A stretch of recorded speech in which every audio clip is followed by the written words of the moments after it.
এই কান আমাদের হাঁটুতে দিতে পারতেন, আমরা ওখান দিয়ে শুনতাম, অসুবিধার কি ছিল? সেখানে না দিয়ে মাথার দুই পাশে দেহের ঊর্ধ্বাংশে দিলেন। এর রহস্য কি? রহস্য হলো দেহের নিম্নাংশে কান ফিট করলে আলেমের ইজ্জত রক্ষা হবে না। এই পর্যায়ে মূল্যবান নসিহত পেশ করছেন হযরতুল আল্লামা মুফতি দিলওয়ার হোসেন দামাত বরকাতুল আলিয়া, শাইখুল হাদিস, জামিয়া ইসলামিয়া দারুল উলুম আকবর কমপ্লেক্স, মিরপুর, ঢাকা।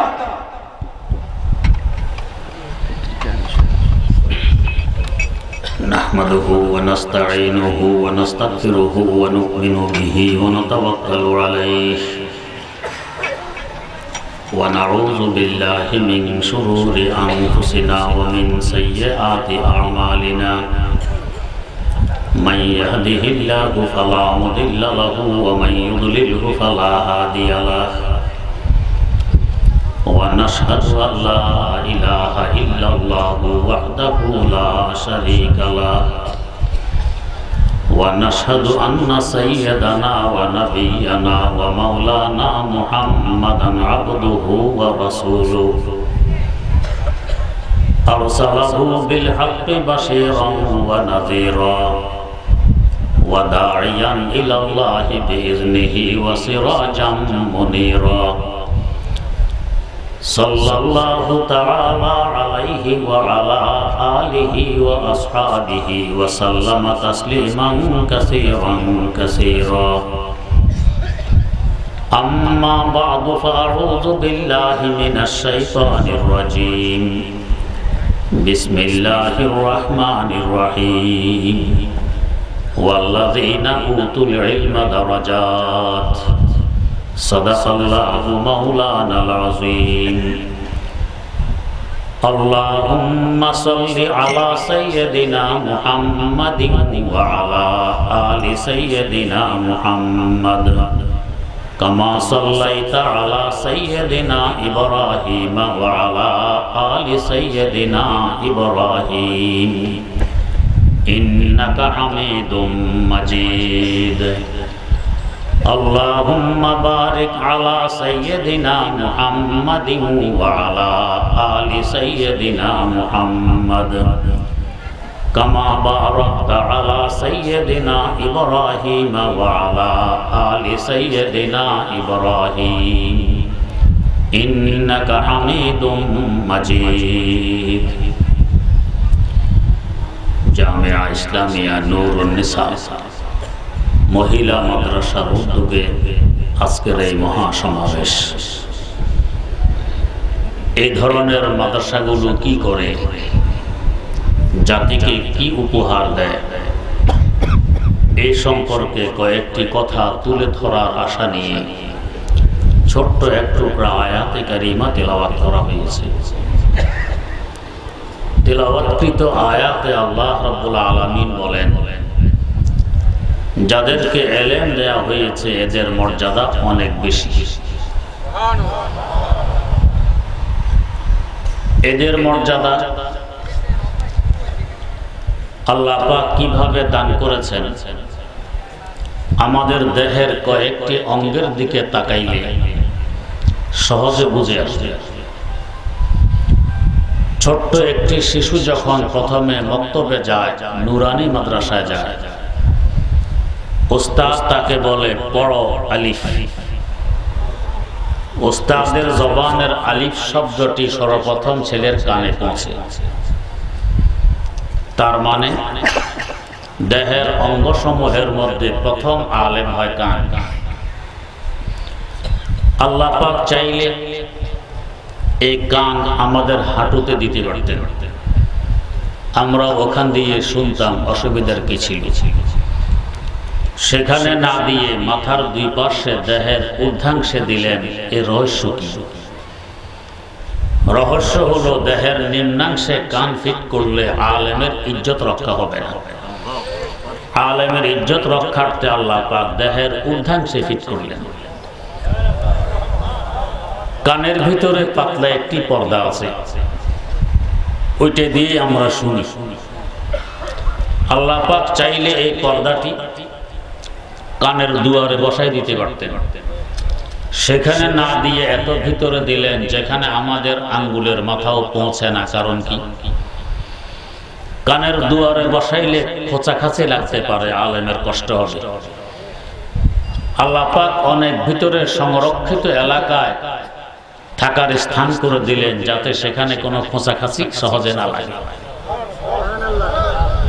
আমরা যখন ঘুমাই অচেতন থাকি, রাতের অন্ধকারে পোকামাকড়, পিপিলিকা ইত্যাদি কানের ভিতরে ঢুকে বাসাবাড়িও বানাইতে পারে। কিন্তু আজ পর্যন্ত কেউ শুনেছেন না পত্র পত্রিকায় দেখেছেন যে অমর ঘুমন্ত ব্যক্তির কানের ভিতরে পিপিলিকা বাসা বানিয়ে ফেলেছে? শোনেননি, পত্রিকায়ও দেখেননি। সুযোগ তো ছিল, কেন এরা বাসা বাড়ি বানাইল না? আমার আল্লাহ কানের দুয়ারে ফেরেশতা বসায় রেখে দিয়েছেন। ভিতরে একজন আলেম আছে, তুমি হেফাজত করবে। এ ধরনের ফেরেশতাদেরকে শরীয়তের পরিভাষায় বলা হয় হাফাজা, দেহরক্ষী। আমরা যখন নামাজের সালাম ফিরাই, কি নিয়তে ফিরাবো? আমার ডানে যত মুসল্লি আছেন, ইমামও যদি ডানে থাকেন, তাদের নিয়তে সালাম ফিরাবো। এর পাশাপাশি হেদায়াত লেখা আছে ওয়ায়ান বিল হাফাজা, দেহরক্ষী ফেরেশতাদের নিয়ত সালাম ফিরাবো। আল্লাহ পাক আলেমের মর্যাদা রক্ষা করবেন। ওস্তাদের জবান থেকে কান যখন শুনে আলিফ, এই ছোট্ট শিশু নিজের জবান ব্যবহার করে এখন পড়ে আলিফ। তার মানে দ্বিতীয় পর্যায়ে জবান আলেম হয়, জিহ্বা। আল্লাহ পাক চাইলে এই জিহ্বা আমাদের হাঁটুতে দিয়ে দিতেন, ওখান দিয়ে কথাবার্তা বলতাম, অসুবিধার কি ছিল? সেখানে না দিয়ে দেহের ঊর্ধ্বাংশে কেন দিলেন? আলেমের ইজ্জত রক্ষা করলেন। করলেন তো করলেন, সংরক্ষিত একটি ঘরের ভিতরে থাকার ব্যবস্থা করে দিলেন। জিহ্বা যে মুখের ভিতরে আছে, সংরক্ষিত একটি ঘর। এর পাশাপাশি জিহ্বার চতুর্দিকে 32 জন পুলিশ দাঁড় করায় রেখে দিলেন। দুই মাড়ের দাঁত যখন একসাথ করা হয়, সহজে কিছু জিহ্বা পর্যন্ত পৌঁছতে পারে না। আলেমের হেফাজত।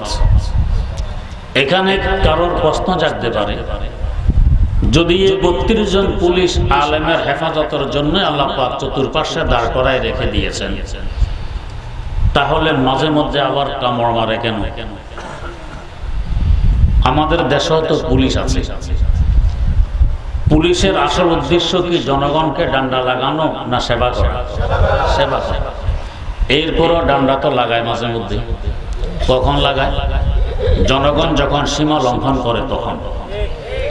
তো জিহ্বা যখন নিজের সীমা ছেড়ে বেরিয়ে আসে, পুলিশেরা সতর্ক করে দেয়, হুজুর আপনার জায়গা আরো ভিতরে। জিহ্বা যখন নিজ জায়গায় থাকে, হাজার চেষ্টা করেও কি কামড় দিতে পারবেন? পারবে না। এরা জিহ্বার হেফাজত করতেছে। এর সাথে আবার ঘরের দুয়ারে দুইটি ঠোঁটের গেট বন্ধ করলে ভিতরে বাতাসও ঢুকতে পারে না। ওয়াল্লাযীনা উতুল ইলমা দারাজাত, আলেমের ইজ্জত রক্ষা করা। কানে শোনার পর জবান দিয়ে পড়ে, এখন যোগ্যতা আসে দেখে দেখেও পড়তে পারে। 3 নম্বরে আলেম হলো চোখ। আল্লাহ পাক চাইলে চোখ হাঁটুতে দিতেন, ওখান দিয়ে দেখে দেখে হাঁটতেন, কিন্তু সেখানে দিলে আলেমের ইজ্জত রক্ষা হবে না। দেহের ঊর্ধ্বাংশে দিলেন, আলেমের ইজ্জত রাখলেন। হেফাজত করলেন কি পরিমাণ? চোখের উপরে 2টি পাতা বসায় দিলেন, বন্ধ করলে বাতাসও ঢোকে না। কিন্তু পাতা বন্ধ করে রাখলে দেখবো কিভাবে, পড়বো কিভাবে, হাঁটবো কিভাবে? খুলতে হবে। এই সুযোগে যদি চোখের শত্রু কোনো ময়লা ঢুকে পড়ে, আল্লাহ পাক পাতার কিনারায় পাপড়ি বসাই দিলেন। পাপড়িগুলোর মাথা উপরের দিকে বাঁকা, সহজে কোনো ময়লা যাতে চোখ পর্যন্ত পৌঁছতে না পারে। হেফাজত করলেন। কান বলেন, জিহ্বা বলেন, চোখ বলেন, এগুলোর হেফাজত আল্লাহ পাক আরো করতেছেন। ঘুমানোর সময় অনেক মানুষকে দেখা যায় হা করে ঘুমায়, সাধারণত মুখ বন্ধ করে ঘুমায়, কিছু মানুষ আছে হা করে ঘুমায়। এই সুযোগে ওই লোকটি তো অচেতন, ঘুমন্ত অবস্থায়, বাতি বন্ধ, অন্ধকার, মুখের ভিতরে ইঁদুর ঢুকতে পারে, তেলাপোকা ঢুকতে পারে, টিকটিকি ঢুকতে পারে। আজ পর্যন্ত শুনেছেন না পত্রিকায় দেখেছেন অমক ঘুমন্ত ব্যক্তির মুখের ভিতরে ইঁদুর ঢুকে গেছে? না না, আমার আল্লাহ দুয়ারে ফেরেশতা বসায় রেখে দিয়েছেন, এদেরকে ঢুকতে দেয়া যাবে না, ভিতরে আলেম আছে। চোখ খোলা অবস্থায় মাঝে মধ্যে পোকামাকড় ঢুকে পড়ে। এই পোকাটি যখন চোখ থেকে বের করা হয়, জিন্দা পাবেন না, চোখে ঢুকার পরে সে মারা যায়। আল্লাহ পাক পোকা পড়ার পরেই সাথে সাথে এক প্রকার পানি সৃষ্টি করে দেন, অ্যাসিড জাতীয়, ও পোকাটাকে মেরে ফেলে। যে কেন তুমি আলেমকে ডিস্টার্ব করতে এসেছো, তোমার এখন আর জিন্দা থাকার অধিকার নেই। কান বলেন, জবান বলেন, চোখ বলেন, এরা থাকে আমাদের চেহারায়। তার মানে আমাদের চেহারা হলো আলেমদের বস্তি, ওলামা বাজার। আলেমের ফজিলত এবং মর্যাদা যেই পরিমাণ, ওই হিসাবে আলেমের বস্তিরও ফজিলতার মর্যাদা বেড়ে যায়। আমার ওস্তাদে মুহতারাম, আমার প্রথম পীর হযরত হাফেজি হুজুর রাহিমাহুল্লাহ, ঢাকা দোহার থানা শিলাকোঠা এমদাদুল উলুম মাদ্রাসার মুহতামিম মাওলানা হাফেজ আব্দুর রহিম, এখনো তিনি জিন্দা আছেন। এক ছেলেকে আপনাদের এলাকায় বিয়ে করাইছেন, বড় ছেলে। তিনি একটি মসজিদ দেখায় আমাকে বললেন যে আমাদের মাদ্রাসার মাহফিলে আমি হাফেজি হুজুর রাহিমাহুল্লাহু তাআলাকে নিয়ে আসছিলাম। সুদিনকাল শুকনো খালের তলা দিয়ে হেঁটে আসতেছি। এখানে এসে হুজুর বললেন, দাঁড়াও, নামাজ পড়ে দিই। খালের তলায় হুজুর নামাজ পড়লেন। 2-4 দিন পর দেখি এলাকার লোকেরা খালটি ভরাট করে ফেলতেছে। জিজ্ঞেস করলাম, কি ব্যাপার, খাল ভরাট করো কেন? এরা উত্তর দিল যে আমরা সিদ্ধান্ত নিয়েছি এখানে আমরা মসজিদ দিব। খালের তলায় আল্লাহর এক ওলির, একজন বিজ্ঞ আলেমের কপাল পড়েছে। আল্লাহ পাক ওই কপালের ইজ্জত রক্ষার্থে খালের তলাকে কিয়ামত পর্যন্তের জন্য মসজিদে রূপান্তরিত করে দিয়েছে। এখানে আল্লাহর নেককার নামাজি বান্দাদের কপালে পড়বে, সিজদায় সংগঠিত হবে, গুনার এখানে সংগঠিত হবে না। ওয়াল্লাযিনা উতুল ইলমা দারাজাত, আলেমদের ইজ্জত। বুখারী শরীফে একটি হাদিস আছে, এক ডাকাত বনি ইসরাঈল, ইহুদিদের মানুষ খুন করত, মাল লুট করত। এভাবে তার খুনের সংখ্যা দাঁড়ায় 99। এরপর অন্তরে ভয় ঢোকে, আমি 99 ব্যক্তির খুনি, আমার অবস্থা কি হবে? একজন আলেমের কাছে আসে, ওই জমানার আলেম, এসে বলে, হুজুর আমি 99 ব্যক্তির খুনি, আমার জন্য তওবার কোনো রাস্তা আছে, মাপ পেতে পারি? হুজুর ছিল ছোট মোটো অপরিপক্ক। 99 ব্যক্তির খুনি, তোমার আবার মাপ, সাহস তো কম নয়। ডাকাত দেখলো আমার যখন মাপ নেই, এই হুজুরকে রেখে আর কি লাভ? তলোয়ার দিয়ে হুজুরকেও 2 টুকরা, 100 জন পুরো হইল।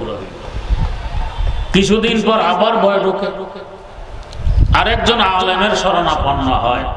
আলেম ছিলেন বিজ্ঞ আলেম। গিয়ে বলছে, হুজুর আমি 100 লোকের খুনি, তওবা করতে এসেছি, মাপ পেতে এসেছি, আমার জন্য কি মাপের কোনো রাস্তা আছে? ডাকাত যে দরবারে তওবা করতে এসেছে, মাপ পেতে এসেছে, ওই দরবারের হাবভাব সম্পর্কে হুজুর অবগত। আশ্বস্ত করলেন, হ্যাঁ তোমার জন্য মাপের রাস্তা আছে। যেহেতু এই দরবারের ডাক, লা তাকনাতু মির রাহমাতিল্লাহ, আল্লাহর রহমত থেকে কেউ নিরাশ হইও না। এই দরবার নিরাশতার দরবার নয়। এই দরবার থেকে অহরহ ডাকা হয়। আমাদের ওই কান নেই, তাই শুনি না, যাদের আছে তারা শুনে। এই দরবার থেকে ডাকা হয়, বাজ আ, হর আঁচে হস্তি বাজ আ, बाज आ हर आँचे हस्ती बाज आ गरबाते लोग ब्रो ভূতপুরুস্তি বাজ আ। ও আমার ভাগুড়ে গোলাম, যত দূরে ভেগে যাও না কেন, ফিরে আসো, এখনো আমি তোমার অপেক্ষায় আছি। এই দরগাহে মা দরগাহে নাও মেদনিস সদবার আগার তবা শিকস্তি বাজ আ। ও আমার ভাগুড়ে গোলাম, শত সহস্রবার যদি তওবা ভঙ্গ করো তারপরও ফিরে আসো, আমি এখনো তোমার অপেক্ষায় আছি। এই দরবার নিরাশতার দরবার নয়, তোমার জন্য ক্ষমা আছে, তবে তোমাকে একটি শর্ত পূরণ করতে হবে। কি শর্ত? ওই যে একটি গ্রাম দেখা যায়, বস্তি দেখা যায়, এটা আল্লাহ ওয়ালাদের বস্তি, আলেম ওলামাদের বস্তি। ওখানে গিয়ে যদি তওবা করো তাহলে তোমার তওবা কবুল হবে। আলেম ওলামাদের বস্তির ফজিলত। ডাকাত রওনা করেছে ওই বস্তির উদ্দেশ্যে, কিছু দূর আসার পর তার হায়াত পুড়িয়ে যায়, হাঁটার শক্তি হারিয়ে ফেলে, সে পড়ে গেছে। হামাগুড়ি দিয়েও অগ্রসর হওয়ার চেষ্টা করে। হামাগুড়ির শক্তি যখন শেষ হয়ে যায়, সে তার সিনাটা বস্তির দিকে ফিরিয়ে রেখে দেয়। এই অবস্থায় তার রূহ তার দেহ ত্যাগ করে। এবার দুই দল ফেরেশতার মধ্যে রূহ নিয়ে কাড়াকাড়ি আরম্ভ হয়। রহমতের ফেরেশতা, আযাবের ফেরেশতা। আযাবের ফেরেশতারা বলছেন, এই 100 লোকের খুনি এখনো ওই আলেমদের বস্তিতে পৌঁছেনি, তওবা করেনি, অতএব তার গুনাহ রয়ে গেছে, তাই তার রূহ আমরা নিয়ে সিজ্জিনে রাখবো। রহমতের ফেরেশতারা বলছেন, এ তো রওনা করেছে তওবার জন্য, আল্লাহ পাক হায়াত দেননি বিদায় ওই বস্তিতে পৌঁছতে পারেনি, তওবা করতে পারেনি, হায়াত দিলে তো পৌঁছতো, অতএব তার রূহ আমরা নিয়ে ইল্লিয়িনে রাখবো। দুই দল ফেরেশতার মধ্যে কাড়াকাড়ি। আমার আল্লাহ তো সব দেখতেছেন, বুঝতেছেন, জানতেছেন, ফল সামনে কি আসবে তাও তার নলেজে আছে। আরেকজন ফেরেশতাকে পাঠালেন, যাও এদের কাড়াকাড়ি মীমাংসা করে আসো। এগুলোর কি রহস্য বুঝার মতো যোগ্যতা আমাদের নেই। আসতি বরকে সিদ্ধি হাম চমৎকারা মোদি, আসতি বরকে সিদ্ধি হাম চমৎকারা মোদি, বাখুদে খুদর তমাশা সোহে বাজারা মোদি। শোরে মনসুর আসকুজা ও দারে মনসুর আসকুজা, খোঁজা দি বাঙ্গে আনাল হক বরসারে দারা মোদি, খোঁজা দি বাঙ্গে আনাল হক বরসারে দারা মোদি। এই রহস্য আমার আল্লাহ জানেন, আমাদের যোগ্যতা নেই এটা জানার। ফেরেশতা পাঠালেন, যাও এদের কাড়াকাড়ি মীমাংসা করে আসো। আল্লাহ কিসের ভিত্তিতে মীমাংসা করব, মীমাংসার ফর্মুলা কি হবে, আল্লাহ ফর্মুলা জানাই দিলেন। এই ডাকাত যেখান থেকে রওনা করেছে ওখান থেকে মাপ দিয়ে যেখানে এসে মারা গেছে এখান পর্যন্ত পৌঁছবে, দেখবে রাস্তাটি কত লম্বা। অতঃপর মারা যাওয়ার জায়গা থেকে মাপ দিয়ে ওই আল্লাহ ওয়ালাদের বস্তি পর্যন্ত পৌঁছবে, দেখবে এই রাস্তাটি কত লম্বা। অতঃপর উভয় রাস্তাকে তুলনা করে দেখবে কোন দিকে রাস্তা বেশি লম্বা।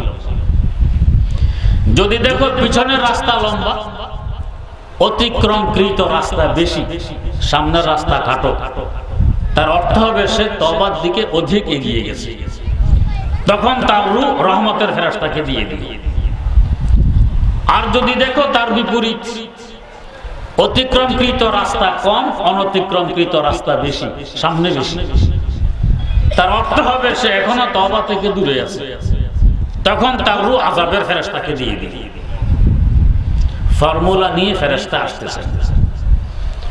বাস্তবে ডাকাতের পিছনের রাস্তা ছিল কম, সামনের রাস্তা ছিল বেশি। ওই ফর্মুলা অনুপাতে রূহ আযাবের ফেরেশতারা পাবে, সিজ্জিনে রাখবে, লোকটা জাহান্নামী হবে। আমার আল্লাহ তো রহমানুর রহিম। তাই কোন বুজুর্গ বলছিলেন, আয় রব তু কারিমি ও রাসূলে তু কারিমি, आए रब तो करीमी ओ रसूल तो करीमी सद शुक्र के हंसते मोमियाने दो करीमी सद शुक्र के हंसते मोमियाने दो करीमी।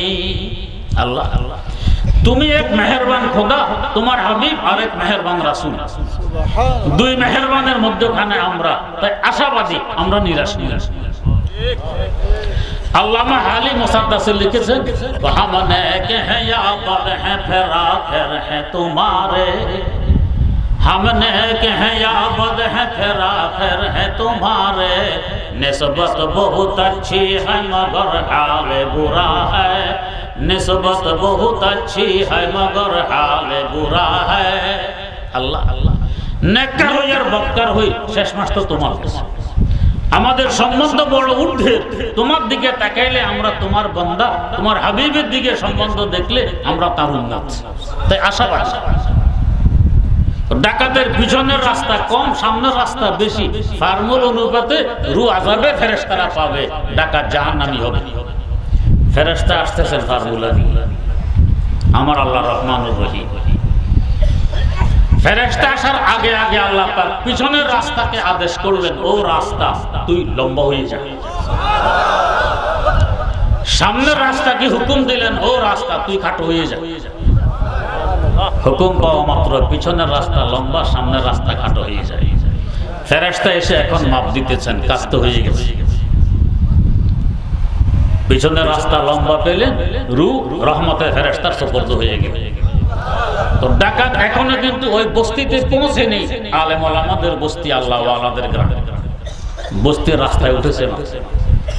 আল্লামা রুমি তাই লিখেছেন তরসে রাতে মুস্তাকিমায়ে দিল কাছে গুমরাহানিস। বান্দা বান্দা গন্তব্যে পৌঁছা তোমার আমার নে দুর্বলের পক্ষ কি আদৌ সম্ভব? চেষ্টা করে রাস্তায় কদম রাখো, গন্তব্যে তো আমার আল্লাহর রহমত পৌঁছাই দিবে। তো ডাকাত চেষ্টা করে রাস্তায় কদম রেখেছে, যেখানে গেলে তওবা কবুল হবে ওখানে যাওয়ার রাস্তা, এখনো বস্তিতে পৌঁছতে পারতে পারে। রাস্তা পৌঁছাতেই বস্তির বরকতে আল্লাহ পাক 100 জন খুনি ডাকাতকে জান্নাতের মালিক বানাই দিলেন। আলেম ওলামাদের বস্তির ইজ্জত। তো কান বলুন, জিহ্বা বলুন, চোখ বলুন, এদের বস্তি হলো আমাদের চেহারা। এটা ওলামা বাজার, আলেমদের শহর। চেহারার দাম বেড়ে গেছে। কোন অপরাধীকে যদি বেত্রাঘাত করতে হয়, পিঠে করুন, হাতে করুন, পায়ে করুন, বৈধ আছে, চেহারা করতে পারবে না। ওস্তাদের জন্য ছাত্রের চেহারা আঘাত করা বৈধ নয়। স্বামীর জন্য স্ত্রীর চেহারা আঘাত করা হারাম, কবিরা গুনাহ হবে। এমনকি পিতামাতার জন্য আপন সন্তান সন্ততির চেহারাও আঘাত করা কবিরা গুনাহ। কেন? সে আলেমদের বস্তি, এর ইজ্জত বেড়ে গেছে। কান বলেন, জিহ্বা বলেন, চোখ বলেন, এদেরকে ব্যবহার করে আমাদের ব্রেন। তার মানে ব্রেন হলো ওস্তাদুল ওলামা, আলেমদেরও ওস্তাদ। তাই ব্রেনের স্থান দিলেন আরো, দিলেন তো দিলেন হেফাজত কি করি। মগজের উপরে পাতলা একটি পর্দা, এর উপরে হাড়ের ওয়াল, এর উপরে চামড়ার বেড়া, তার উপরে চুলের চাল। বরফের টুকরা চুলের উপরে বসায় রাখুন, সাথে সাথে ব্রেন পর্যন্ত ঠান্ডা পৌঁছবে না। কোন শত্রু ডুববে, ব্রেনের ক্ষতি করবে, দুয়ার জানারও ব্যবস্থা নেই। এত হেফাজত কেন? সে আলেমদের ওস্তাদ। ওয়াল্লাযীনা উতুল ইলমা দারাজাত। আবার এই ব্রেনকে নিয়ন্ত্রণ করে আমাদের কলব। কলব হলো ওস্তাদুল আসাতিজা। কলবের থাকার ব্যবস্থা করলেন সিনায়। সিনাকে আরবিতে বলে সদর। সদর মানে প্রেসিডেন্ট। প্রেসিডেন্ট থাকেন রাজধানীতে, রাজধানী হয় দেশের মধ্যখানে। সিনা আমাদের দেহের মধ্যখানে। পায়ের গোড়া দিয়ে কেটে ফেলে দিলে চিকিৎসা পাইলে আপনি মরবেন না, বাঁচবেন। মূল দেহ কমর থেকে নিয়ে মাথা। পেট কেটে ফেলে দেন, বাঁচবেন না।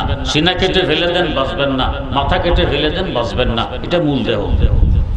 মূল দেহের মধ্যখান সিনা, এটার ভিতরে কলবকে স্থান দিয়ে দিলে তুমি রাজধানীতে থাকবে, যেহেতু তুমি ওস্তাদেরও ওস্তাদ।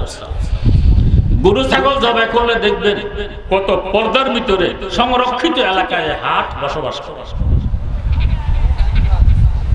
এখানে কেউ হতে বলবেন আমরা দেখি বুঝবুদ্ধি থাকে ব্রেনে, হার্টে কই থাকে?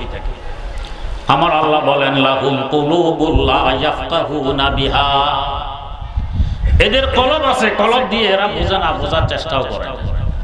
বোঝা গেল বোঝার মূল যোগ্যতা হলো হার্টের, কলবের, ব্রেনের নয়। প্রশ্ন করবেন হুজুর মনে হয় অবাস্তব কথা। আমাদের দ্বীন ইসলাম বাস্তবসম্মত একটি দ্বীন, এখানে অবাস্তব কোনো কথা পাওয়া যাবে না। এই কথাটি মনে হয় অবাস্তব। স্ট্রোক করলে দেখি বুদ্ধি শুদ্ধি থাকে না, মূল তো হলো ব্রেন। আল্লাহ বলেন হাত। একটি ঘটনার মাধ্যমে উত্তর বোঝার চেষ্টা করি।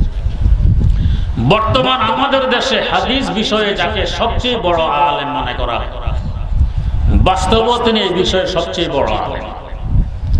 আলহামদুলিল্লাহ আমাদের একই এলাকায় বাড়ি, একই মাদ্রাসায় লেখাপড়া করেছি। তিনি হলেন জনাব মাওলানা আব্দুল মালিক সাহেব। তার ঘটনা আমাকে শুনিয়েছেন, ছোটবেলার ঘটনা। ওনার আব্বাজান ওনাকে নিয়ে মাহফিলে এসেছেন, পিছনে জায়গা পেয়ে ওখানে বসে পড়েছেন, স্টেজ দেখা যায়। তো গ্রামগঞ্জে বাঁশ গেড়ে বাঁশের আগায় হরন বাঁধা হয়। একটু পর উনি ওনার আব্বাকে জিজ্ঞেস করতেছেন, আব্বা হুজুরকে বাঁশের আগা থেকে নামাবে কিভাবে? আব্বা ভ্রুক্ষেপ করলেন না, একটু পর আবারও এই প্রশ্ন, আব্বা হুজুরকে বাঁশের আগা থেকে কিভাবে নামাবে? কিছুক্ষণ পর আবারও এই প্রশ্ন।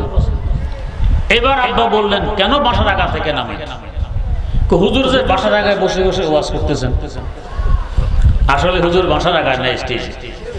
উনি কেন বাঁশের আগা বুঝতেছেন? আওয়াজ ওখান দিয়ে বেরিয়ে আসতেছে।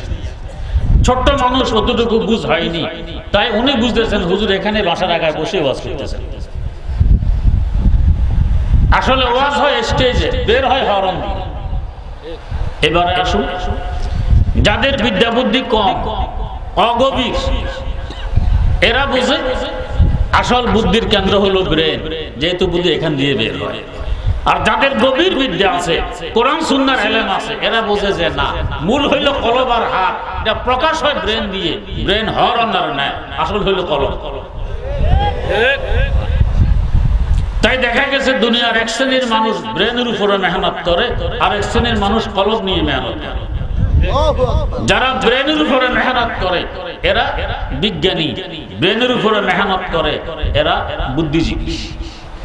আর যারা কলবের উপরে মেহনত করে এরা হযরতে আম্বিয়ায়ে কেরাম আলাইহিমুস সালাতু ওয়াস সালাম, তাদের ওয়ারিস এবং উত্তরসূরি হিসাবে আলেম সমাজ। ব্যবধান কত! ব্রেনের আবিষ্কার দ্বারা আমরা উপকৃত হই। এই মাইক ব্রেনের আবিষ্কার, এই গাড়ি ঘোড়া ব্রেনের আবিষ্কার, মিল কারখানা ইন্ডাস্ট্রিজ ব্রেনের আবিষ্কার, উপকৃত হই। কিন্তু অস্ত্র, পারমাণবিক অস্ত্র, অ্যাটম বোম ইত্যাদি সকল অস্ত্র ব্রেনের আবিষ্কার। বর্তমান বিশ্বে যত আয় হয়, আয়ের 80% ব্যয় হয় অস্ত্রের পিছনে, আর 20% ব্যয় হয় অন্য কাজে, মানুষ রাখার পিছনে। পক্ষান্তরে যারা কলবের উপরে মেহনত, তাদের মেহনতে অসংখ্য অগণিত অমানুষকে মানুষের রূপান্তরিত করে দেয়। ফারুক আজম হযরত ওমর রাদিয়াল্লাহু তাআলা আনহু এক সময় উট চড়াইতে জানতেন না, আব্বা তাকে বকুনি দিতেন। আল্লাহর এক বান্দার কলবের মেহনতের বরকতে অর্ধ জাহানে রাখালি করে গেছেন তো গেছেন, কেমন সাকসেস রাখেন। ভারতবর্ষে যখন ইংরেজ খেদাও আন্দোলন চলে, স্বাধীনতা আন্দোলন চলে, মহাত্মা গান্ধীকে জিজ্ঞেস করা হয়েছিল ইংরেজ ভারতবর্ষ ছেড়ে গেলে ভারতবর্ষ কিসের ভিত্তিতে পরিচালিত হবে? তিনি জবাব দিলেন, নতুন কোন সংবিধান লাগবে না। আজ থেকে 1450 বছর আগে খলিফা ওমর যেই সংবিধান দিয়ে অর্ধ জাহান শাসন করে গেছেন, সেই সংবিধান দিয়ে ভারতবর্ষ শাসিত হবে। তিনি তো কোনো মুসলমান ছিলেন না, ছিলেন মুশরিক, একজন হিন্দু। তিনি ফলো করতেছেন খলিফা ওমর। কেমন সাকসেস! সিরিয়ার রাজধানী দামেস্ক কিল্লা খ্রিস্টানদের দখল, মুসলমানরা চতুর্দিকে বেষ্টনে দিয়ে আছে, কিল্লা দখল করতে পারতেছে। খ্রিস্টানেরা শর্ত দিল, তোমাদের খলিফা ওমর যদি এখানে সশরীরে এসে সন্ধিপত্রে সিগনেচার করে তাহলে আমরা কিল্লা ছেড়ে দিতে পারি। সংবাদ মদিনায় আসে, তিনি রওনা হয়ে গেলেন। মদিনায় মুনাওয়ারা থেকে দামেস্কের দূরত্ব প্রায় 1900 কিলোমিটার। প্লেন নেই, হেলিকপ্টার নেই, মোটর গাড়ি নেই। সঙ্গী হিসাবে মাত্র একজন গোলাম সাথে নিলেন, যানবাহন হিসাবে একটি মাত্র ওট। মানুষ 2 জন, যানবাহন একটি। খাওয়ার জন্য একটি থৈলিতে 4টা ছাতু, দেহেজে জামা 12টি তালি। সে জামা অর্ধজাহানের ক্ষমতার মালিক রওনা হয়েছেন। গোলামের সাথে চুক্তি করলেন, 3 মাইল তুমি ওটের পিঠে বসে থাকবে, আমি খলিফা ওমর লাগাম টেনে টেনে হাঁটবো। এরপরে 3 মাইল আমি ওটের পিঠে বসবো, তুমি লাগাম টেনে হাঁটবে। এমন সমতার পরিচয় একমাত্র মুসলমান দিতে পারছে, দুনিয়ার কোন জাতি আজ পর্যন্ত দিতে পারেনি, ইনশাআল্লাহ পারবে। এভাবে চলছে, দ্বার প্রান্তে পৌঁছে গেছে। মুসলমানরা এগিয়ে এসেছে, দেখে তার গায়ে 12টি তালিওয়ালা জামা। হুজুর সিরিয়া রোম সম্রাটের প্রদেশ, তৎকালীন বিশ্বের সুপার পাওয়ার। আপনার নাম শুনলে তারা থরথর করে কাঁপে। যদি দেখে এই অবস্থা জীর্ণ শীর্ণ, তারা কি মনে? একটি ভালো জামার ব্যবস্থা করা হলো, হুজুরের জামাটি গায়ে দিলেন। হুজুর তাদের মন ভাঙলেন না, ভালো জামাটি গায়ে দিলেন। এরপর জামাটি খুলে বললেন, তোমাদের জামা তোমাদের মোবারক হোক, আমাকে আমার তালিওয়ালা জামা গায়ে দিতে দাও। কেন? আমার তালিওয়ালা জামা যে নূর পরিলক্ষিত হচ্ছিল, তোমাদের ভালো জামায় সে নূর নেই। কিল্লার দিকে চলছে। আল্লাহ পাকের মর্জি, শেষ 3 মাইল গোলামের ভাগে পড়ে ওটের পিঠে বসা, আর হযরত ওমরের ভাগে পড়ে লাগাম টেনে টেনে হাঁটা। গোলাম বলছে, হুজুর এর অবস্থা দেখলে তারা কি ভাববে? আপনি পিঠে বসুন, আমি লাগাম টেনে হাঁটি। খলিফা ওমর বলছেন, অসম্ভব, এটা তোমার হক। হুজুর আমার হক, আমি আপনাকে ছেড়ে দিলাম। তো তুমি ছেড়ে দিয়েছ, তুমি জানো আমি জানি, আমার তোমার খোদা জানে। এক সময় ইতিহাসে লিপিবদ্ধ হবে, মানুষ ভাববে যে ওমর ক্ষমতার দাপটে 6 মাইল যাবত গোলামকে হাঁটায় হাঁটায় আসতে বাধ্য করেছে, নিজে উঠে পিঠে বসা ছিল। এই কলঙ্ক আমার ইতিহাসে থাকবে, এটা বরদাস্ত হবে না। কিল্লার কাছে পৌঁছে গেছে। হাকিমুল উম্মত মুজাদ্দিদুল মিল্লাত হযরত শাহ আশরাফ আলী থানভী রাহমাতুল্লাহি আলাইহি আল-আফকার মধ্যে উল্লেখ করেছেন, খ্রিস্টান নেতা নেত্রীরা, পাদ্রীরা কিল্লার কাসির উপর দাঁড়িয়ে তাকাই আছে, খলিফাতুল মুসলিমিন আসতেছে। তাদের তো ধারণা বিশাল মিছিল নিয়ে শান শওকতে খলিফা এসে এখানে ঢুকবেন। দেখে যে 2 জন মানুষ, একজন ওটের পিঠে বসা আর একজন রশি টেনে টেনে আসতেছে। কিল্লার প্রাচীরের কাছে পৌঁছলে নেতা নেত্রীরা কিল্লার গেটের চাবি প্রাচীরের উপর থেকে নিক্ষেপ করে দিয়ে দিল। ওমর, সন্ধিপত্রের সিগনেচারের প্রয়োজন নেই, কিল্লা তোমাকে দিয়ে দিলাম। শুধু কিল্লা নয়, আমাদের কল্লাও দিয়ে দিলাম। এখন থেকে আমরা তোমার গোলাম। শুনে নাও, পড়ে নিচ্ছি লা ইলাহা ইল্লাল্লাহু মুহাম্মাদুর রাসূলুল্লাহ। জিজ্ঞেস করা হলো, এখনো তো ওমর সন্ধিপত্রে দস্তখত করেনি, ইসলামের দাওয়াত তোমাদেরকে দেয়নি, কিল্লা কেন দিয়ে দিলে? নিজের কল্লাও কেন দিয়ে দিলে? খ্রিস্টান পাদ্রীরা জবাব দেয়, আমাদের ধর্মীয় গ্রন্থে লিপিবদ্ধ আছে, এক জমানায় আরব থেকে এমন একজন মহামানবের পদার্পণ ঘটবে এই জমিনে, ওই মহামানবের মোকাবেলা করতে পারে এমন কোন শক্তি দুনিয়াতে নেই। এই কথাও লেখা আছে, তিনি যে ধর্মের অনুসারী হবেন, ওই ধর্ম হবে হক এবং সত্য ধর্ম। তার কিছু নিদর্শন, তার কিছু চিহ্ন আমাদের কিতাবাদিতে লেখা আছে। তার একটি নিদর্শন লেখা আছে, তার হাতে থাকবে উটের লেগাম, যে লেগাম টেনে টেনে হেঁটে হেঁটে আসবে এই জমিনে। আর একটি চিহ্ন আর নিদর্শন লেখা আছে, তার গায়ে যে জামাটি থাকবে, জামায় থাকবে 12টি তালি। সকল নিদর্শন তার মধ্যে পরিলক্ষিত হচ্ছে বিদায় আমাদের অন্তর সাক্ষী দিচ্ছে এই সেই মহামানব। অতএব তার মোকাবেলা করতে পারে এমন শক্তি দুনিয়াতে নেই। কিল্লা তার হাতে চলে যাবে, আগে কিল্লা তাকে দিয়ে দিলাম। যেহেতু সে সত্য ধর্মের অনুসারী, সে সত্য ধর্ম আমরাও গ্রহণ করে নিলাম। जो न थे खुद राह पर गैरों के हादी बन गए, जो न थे खुद राह पर गैरों के हादी बन गए, क्या नजर थी जिसने मुर्दों को मसीहा कर दिया। কলবের মেহনতের মধ্যে অসংখ্য অমানুষকে মানুষে রূপান্তরিত করে দেয়। এই মাদ্রাসাগুলো অমানুষকে মানুষ বানায়, ইজ্জতওয়ালা বানায়। কেউ হয়তো বলবেন হুজুর কই ইজ্জত? আমরা দেখি আজ এদেরকে নিয়ে মানুষেরা হাসাহাসি করে, তিরস্কার করে, মজাক উড়ায়, ঠাট্টা করে, বিদ্রুপ করে, কত অবাস্তব অবান্তর দোষ এদের গাড়ে চাপায়। কই ইজ্জত? ভাইয়েরা, ইজ্জত আল্লাহর ইজ্জত বুঝতে হলো তোর যোগ্যতা লাগে। ইজ্জত বুঝার যার যোগ্যতা নাই সে কি বুঝবে ইজ্জত আল্লাহর ইজ্জত? আপনার হাতে যদি এখন ৫,০০০ টাকা দিয়ে বলা হয় ৫,০০০ টাকা দিলাম, এর বিনিময়ে আপনার আব্বার কোলে গিয়ে একটু পায়খানা করে আসুন, পারবেন কেউ? টাকা মুখে মারবেন, তোর টাকায় পায়খানা করি, বাপের কোলে পায়খানা করি কেন পারবেন না পায়খানা করি? আব্বা আপনার দৃষ্টিতে আপনার কাছে সবচেয়ে বড় ইজ্জতের পাত্র, তার কোলে পায়খানা করা যায় না। ছোটবেলায় করছিলেন, করছেন তো করছেন, দিনে কয়েকবার করছেন। তো তখন যে বাপের কোলে পায়খানা করছিলেন তখন কি বাপের ইজ্জত ছিল? ছিল। তো কেন করলেন? ইজ্জত বুঝার মতো যোগ্যতা আপনার ছিল।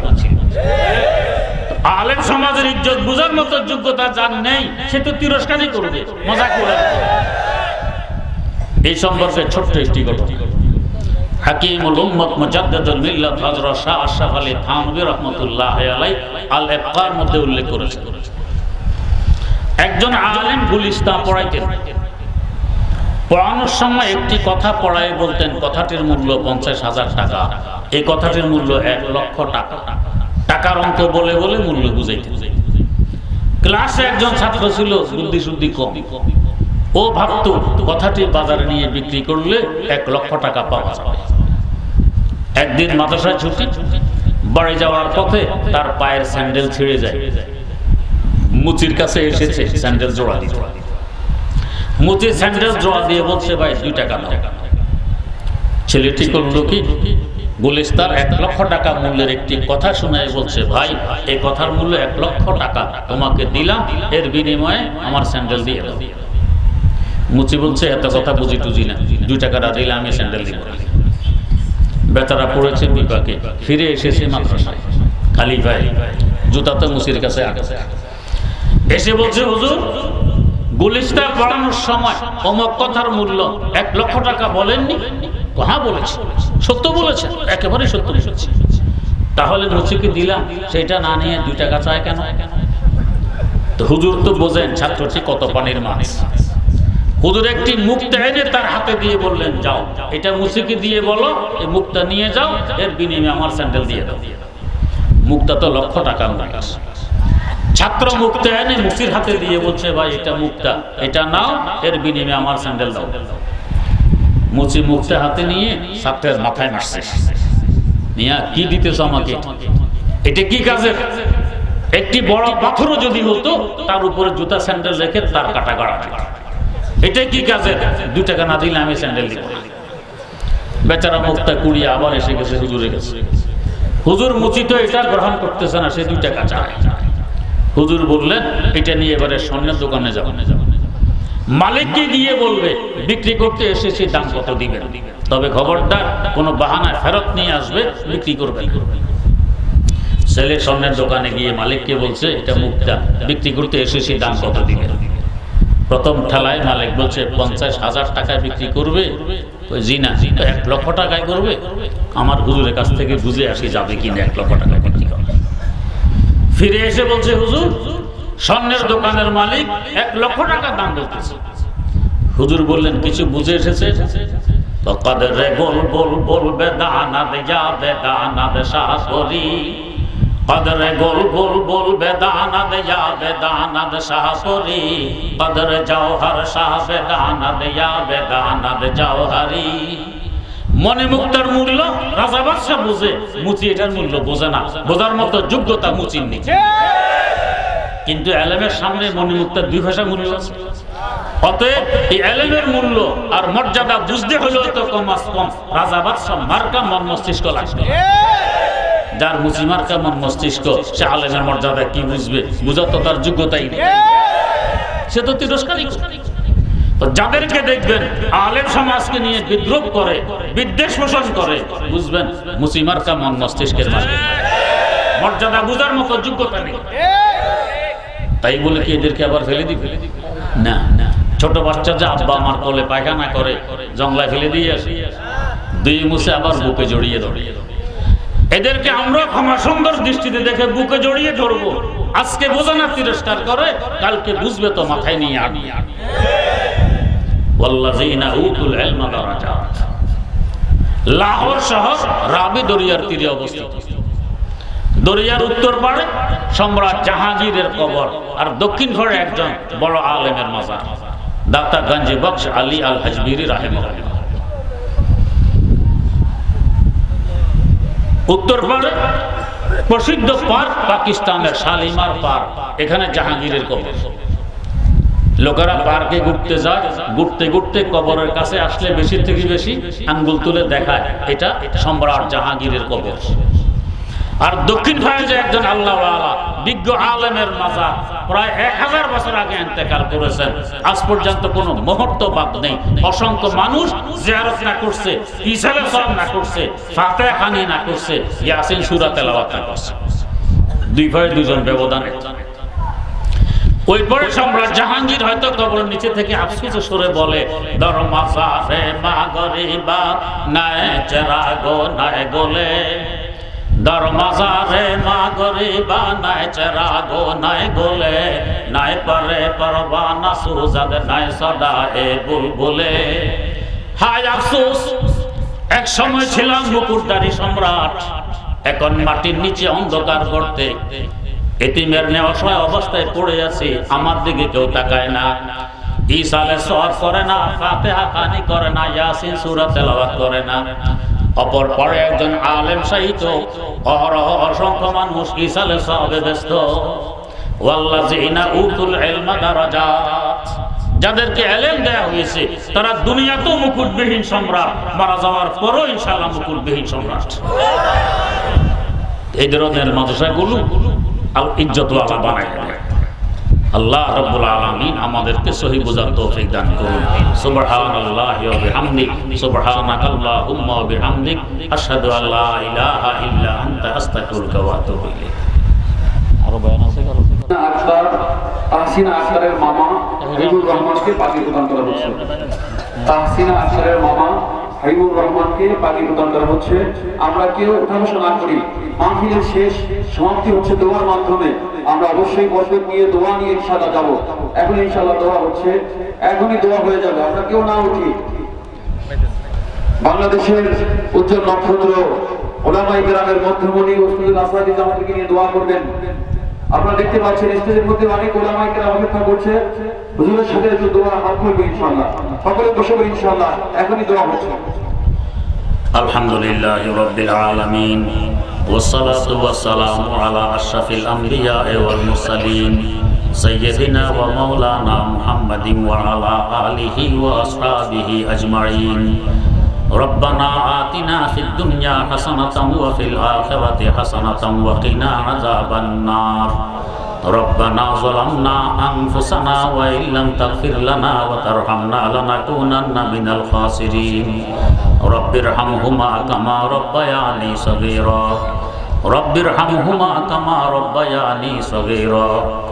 রব্বুল আলামিন, কতগুলো অপরাধী মানুষ ওয়াজ মাহফিলে বসে গভীর রাত গঙ্গালের ন্যায় বুক ভরা আশা নিয়ে তোমার দরবারে হাত পেতেছি। আল্লাহ, কারোর হাতকে তুমি খারে ফিরাই দিও না, রহমত দিয়ে সকলের ভিক্ষার ঝুলিকে ভরপুর করে দাও। নবজাত শিশু ন্যায় নিষ্পাপ বানায় নাও, যেভাবে চললে বললে এবং করলে